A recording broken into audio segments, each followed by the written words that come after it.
Pengaruh kemajuan teknologi dewasa ini membuat orang tua merasa khawatir banyak hal negatif yang timbul karena kurangnya selektivitas dan proteksi diri dari para remaja sehingga kerap kali menimbulkan permasalahan di masyarakat.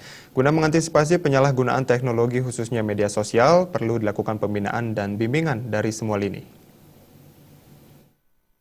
Berkembang pesat dan sangat berpengaruh terhadap pola pikir dan perilaku masyarakat.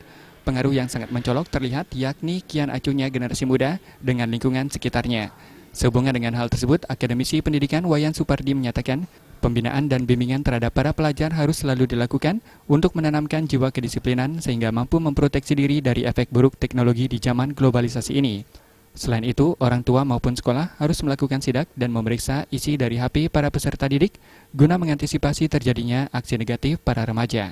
Kita lihat secara khusus untuk mengontrol itu kita kan nggak bisa, karena itu open ya, open source, kita nggak bisa begini. Paling-paling kita bisa menanyakan, memeriksa HP-nya, apa sih yang dilakukan, apa lihat itu kita open dengan siswa. Terutama biasanya kalau melihat guru ngajar ada yang main HP, saya langsung masuk, lihat isi HP-nya kayak apa. Kalau memang itu tidak layak ya saya bilang, ini semestinya nggak boleh kamu ginikan. Kalau memang sudah lewat batas ya, karena kita hanya sebatas di sekolah, hanya seperempat hari kalau kita lihat dari 24, itu kita memanggil orang tuanya. Gini loh anaknya kalau bisa HP-nya itu bagaimana untuk mengantisipasinya. Apabila kemajuan teknologi digunakan secara bijak dan benar, banyak manfaat yang dapat dicapai.